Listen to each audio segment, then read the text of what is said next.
Hi, everyone. My name is Margaret Minsner, and I work with Ohio, Kentucky, Indiana Regional Council of Government.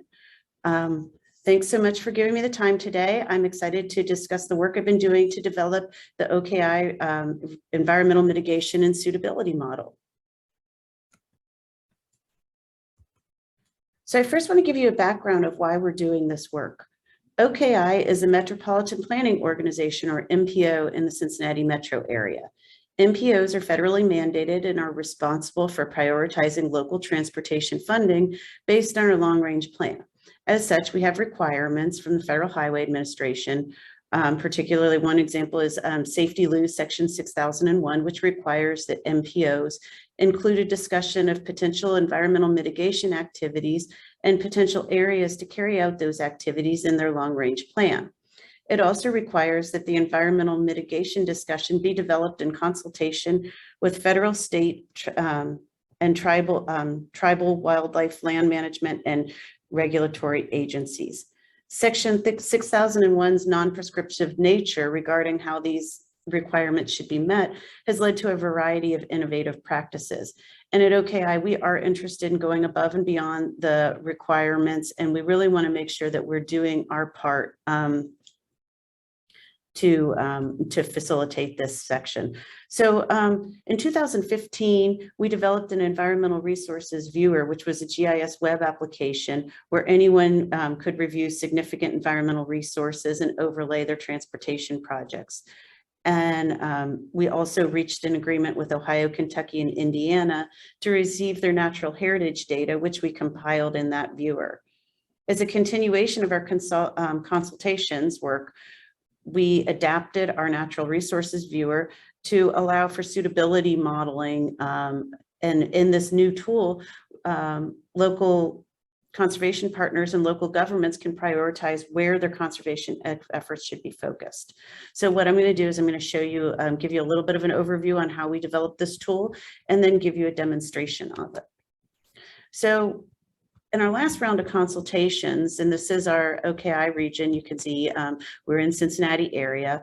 Our board identified a concern about how do we keep our mitigation investments within the OKI region. As you can see, the footprint of OKI, which are the 8 counties that are right here, is much smaller than the actual footprint of the mitigation service areas. And so there's concern that there may be impacts that occur within the OKI region, while in the service, the subsequent mitigation for those impacts would be much further out and away from OKI. So to address those needs and the concerns of the board, we decided that we would help support mitigation by providing an online GIS tool that could help communities select areas of interest based on their unique priorities. So we spent about a year consulting with different partners in the region. We consulted with the inland fee programs for all 3 states, the Nature Conservancy, Northern Kentucky University, Kentucky Fish and Wildlife, as well as Indiana Department of Natural Resources. We had consultation with local partners, including conservancies and our nature centers and parks. And then we also had other state partners that we discussed with along the way. And throughout all of these discussions, we were able to come up with a list of layers to include in this model. Now this layer, this is about 21 layers that we included in the model. Wherever possible, we tried to make these layers federal or state layers, or things that could be replicable by other communities. So this isn't just a tool that only OKI could have, others could use it as well. So this is a slide from listing some of the things and some details from our GIS department on what was necessary to adapt the online suitability widget to work with our local data.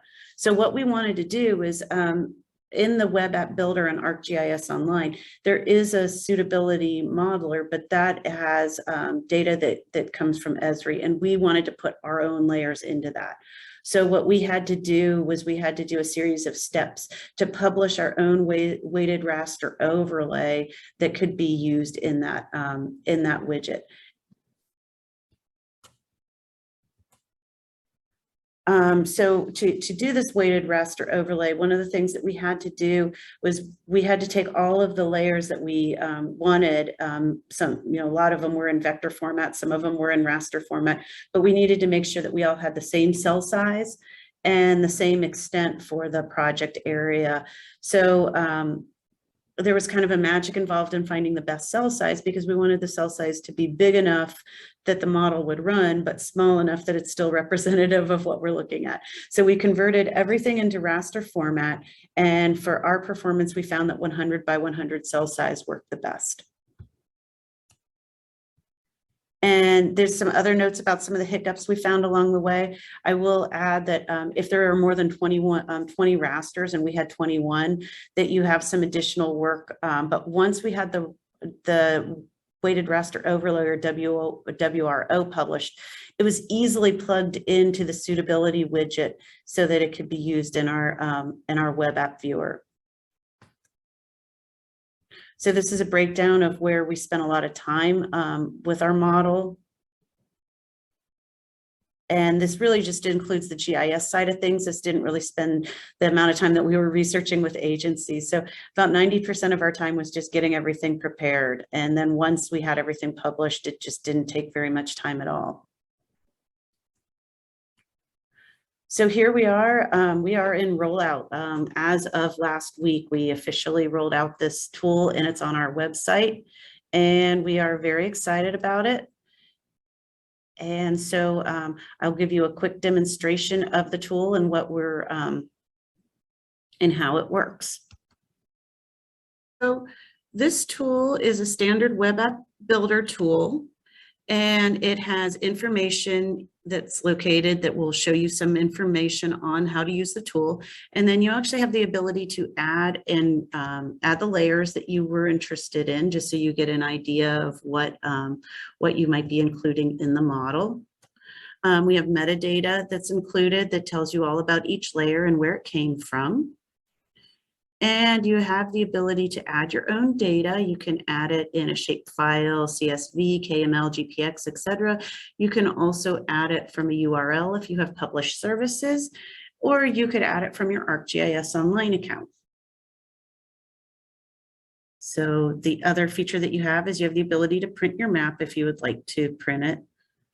And you have the ability to zoom in and out, as well as change your base map or conduct any measurements on area or length.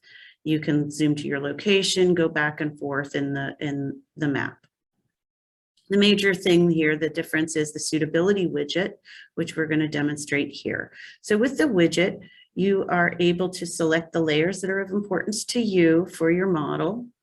And so in this instance, I'm going to run a model, and the layers that I will put in, now remember there's 21 layers, so please don't put all 21 in the model, because it really doesn't work very well. It would work best with like 6 or 7 layers. So you put in the layers that are of importance to you, and I'm going to look at forest canopy height for this model. And I will also use natural heritage data. And I'm going to go down here a little bit further, and I'll also use parks proximity to parks and protected areas.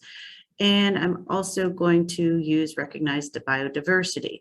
So then I go ahead and I design my model, and I insert my weights on those relative to each layer relative to each other. So for this instance, I am going to give them all just 25s to make it equal 100. So I will point out that your total has to equal 100. If it doesn't equal 100, the model will not work. So you see here we are at 100. And now I can go ahead and define the features within each layer and weight them accordingly as well. So for this model, I'm really most interested in areas that have high canopy cover. And if it has a low canopy cover, I'm going to keep it lower. Now, I want to point out that it might do the inverse. If I was looking for an area for a tree planting or something, I might be looking for low canopy. So it just depends on what type of analysis you're doing to how you develop your model.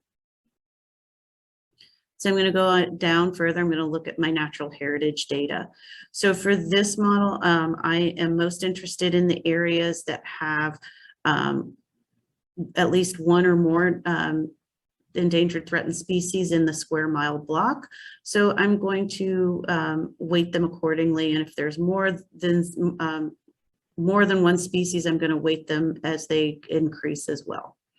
So proximity to parks and protected areas. For this model, I am interested in areas that are not already protected, but I am interested in areas that are close to the protected areas. So I weight the 1 for the protected areas and then weight closer, very high, and then move them down accordingly as they move further away. I want to point out, if you put a 0 in that model, in that feature, it will give you a donut hole in your model. So that's why I'm always putting 1s in there as opposed to 0s, but you may want the donut holes. It just depends on what you're looking for.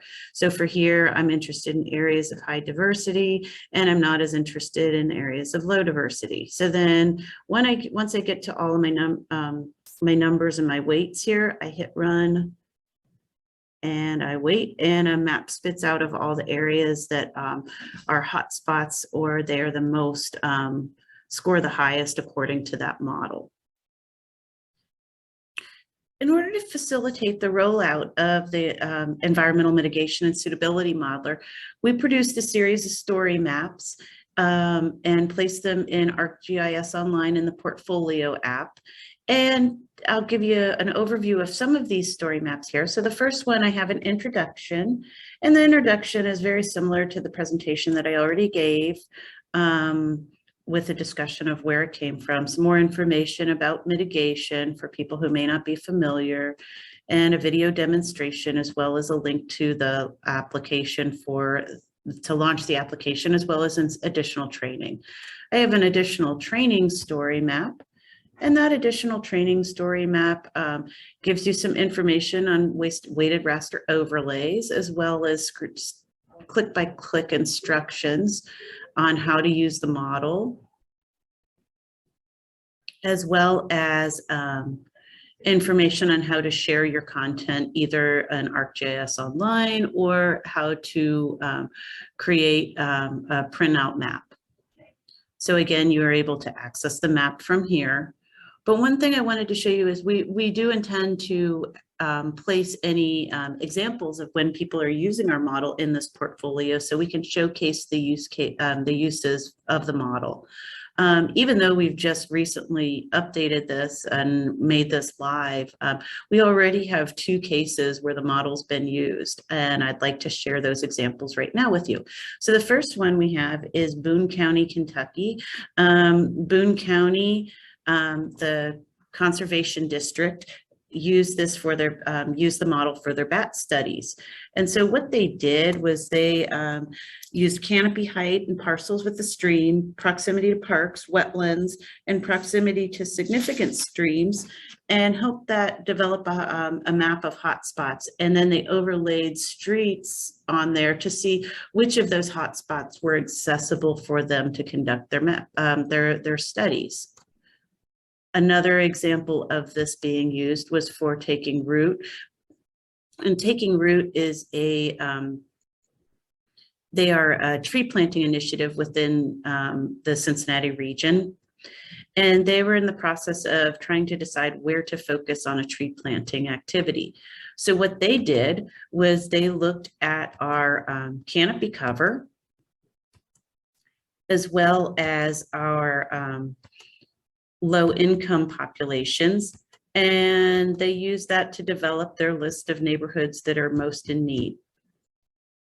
And those are only 2 of our examples, and that's really just before we even officially roll it out. So we're really excited, and we can't wait to see what other people are doing with the tool and how it'll be used in the future. So thank you so much for letting me share all of this, and I will make all these links available to you so you can try them out and see what you think as well. I hope everyone has a great day, and thanks again for your time.